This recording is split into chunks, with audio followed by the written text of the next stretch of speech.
कहानी की शुरुआत में हमें जॉश को फैमिली के साथ अपनी माँ के फ्यूनरल पर दिखाया जाता है, जो अपनी माँ के जाने के बाद काफ़ी दुखी था। यहाँ पर जॉश का बड़ा बेटा डाल्टन भी आया होता है, जो जॉश को बिल्कुल पसंद नहीं करता था। दरअसल जॉश का अब डिवोर्स हो चुका था।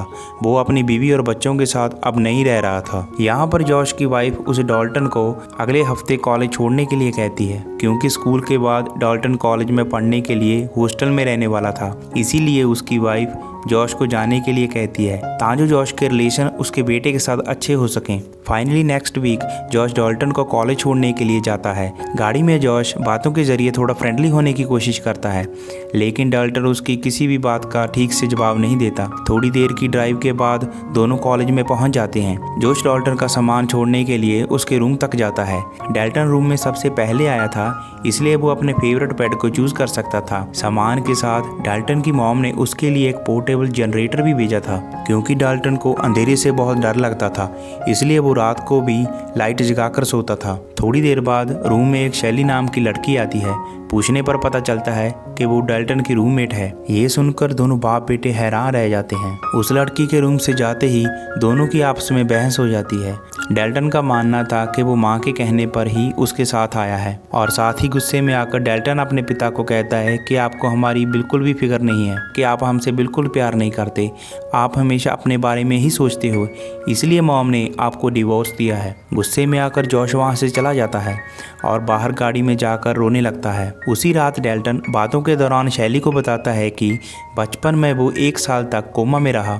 उसकी माँ बताती है कि बीमारी की वजह से ही वो कोमा में था, जिसकी वजह से उसकी ज़िंदगी से 1 साल गायब हो गया। वो कहता है कि कोमा से उठने के बाद उसे अंधेरे से बहुत डर लगने लगा है, जिस कारण शैली के दोबारा रूम की लाइट बंद करने के बाद भी वो अपनी छोटी सी लाइट लगाकर सोता है। अगले दिन क्लास में जाने पर हमें पता चलता है कि डाल्टन एक बहुत ही कमाल का पेंटर है, और उनकी टीचर उनके द्वारा पहले से बनाई हुई सभी ड्राइंग को फाड़ने के लिए कहती है और उसके सामने एक नई ड्राइंग बनाने के लिए कहती है, क्योंकि वो सभी स्टूडेंट के टैलेंट को चेक करना चाहती थी। जब डाल्टन अपनी बचपन की याद से पेंटिंग बनाने लगता है तो अचानक एक शैतानी हाथ उसका हाथ पकड़ लेता है, जिसकी वजह से उसके हाथ से खून निकलकर पेंटिंग पर लग जाता है। दूसरी तरफ हमें जॉश को दिखाया जाता है, जो हॉस्पिटल में स्कैन कराने के लिए जाता है। जैसे ही वो मशीन के अंदर जाता है, अचानक मशीन की लाइट बंद हो जाती है। जॉश के द्वारा डॉक्टर को आवाज़ देने पर वो उसकी आवाज़ नहीं सुनता, और तभी उसे अपने पैरों की तरफ एक शैतान आता दिखाई देता है। जैसे ही वो जॉश को पकड़ने लगता है तो लाइट ऑन हो जाती है।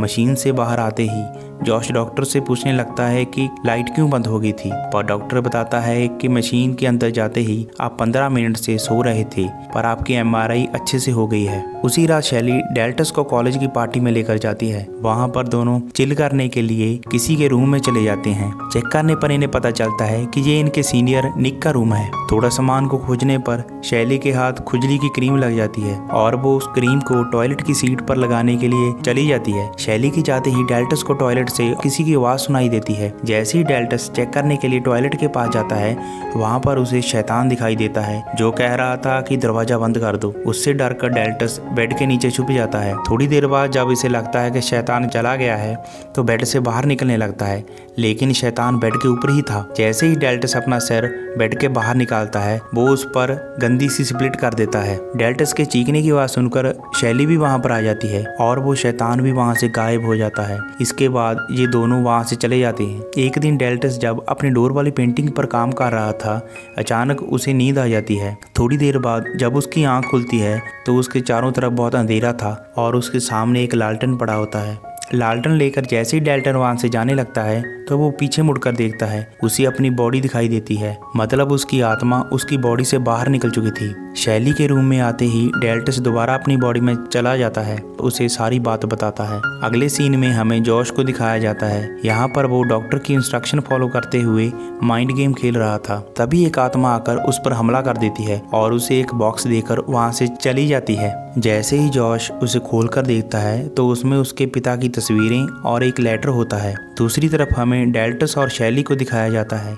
यहाँ पर डाल्टन डोर वाली पेंटिंग के बारे में जानने के लिए निक के घर पर जाता है। यहाँ पर उसे वो शैतान दिखाई दिया था। वहाँ पर अपनी बॉडी से आत्मा बाहर निकालने के लिए वो शैली को एक रूम ढूंढने के लिए कहता है, जहाँ पर बहुत अंधेरा हो। रूम में जाते ही शैली के काउंटडाउन शुरू करते ही डेल्टस की आत्मा उसकी बॉडी से अलग हो जाती है। शैली डेल्टस की बॉडी की प्रोटेक्शन के लिए उसके पास ही बैठ जाती है। डेल्टन जैसे ही निक के रूम में जाता है, अचानक पूरे घर की लाइट चली जाती है, जिसकी वजह से शैली उसे वापस बुलाने लगती है। जैसे ही डेल्टन वापस रूम की तरफ आने लगता है, उसे डोर के पीछे से कोई पकड़ लेता है और दूसरी तरफ शैली को भी कोई गला दबाकर मारने लगता है।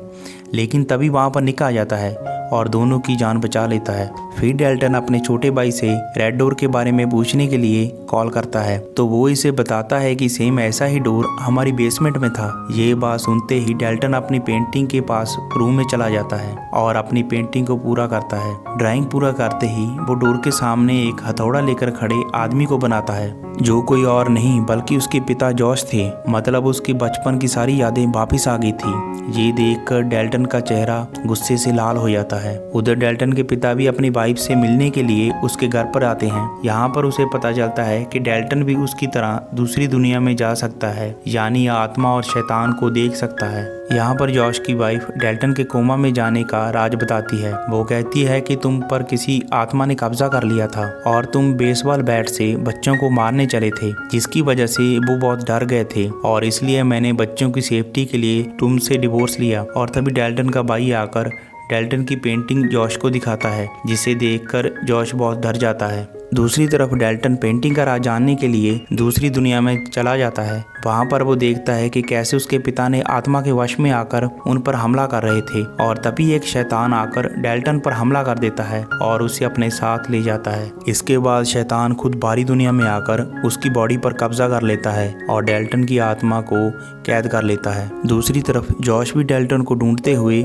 दूसरी दुनिया में आ जाता है और उसकी आत्मा को बेड़ियों से छुड़ा लेता है। उधर शैली भी डेल्टन की बॉडी की रक्षा कर रही थी और तभी कुछ शैतान आकर उस पर हमला कर देते हैं। इधर जॉश जैसे ही डेल्टन को अपने साथ लेकर वहां से निकलने लगता है, तो शैतान उनके पीछे लग जाता है। जॉश शैतान को बाहरी दुनिया में आने से रोकने के लिए लाल दरवाजे के पीछे बंद कर देता है और डेल्टन को जल्द से जल्द वहां से जाने के लिए कहता है। अपनी बॉडी में वापस आते ही डेल्टन अपने पिता को बचाने के लिए रेड डोर वाली पेंटिंग पर ब्लैक पेंट लगाने लगता है, ताकि हमेशा के लिए दरवाजा बंद किया जा सके और शैतान को रोका जा सके। उधर जैसे ही शैतान डोर तोड़कर बाहर आने लगता है, डेल्टन के पेंट के कारण डोर हमेशा के लिए बंद हो जाता है, जिसकी वजह से जॉश की भी जान बच जाती है। लास्ट में हमें डेल्टन को जॉश से बात करते हुए दिखाया जाता है, जिसका मतलब था कि दोनों का रिश्ता अब ठीक हो चुका था। मतलब दोनों की गलतफहमियां दूर हो चुकी थी और यहीं पर ये कहानी समाप्त हो जाती है।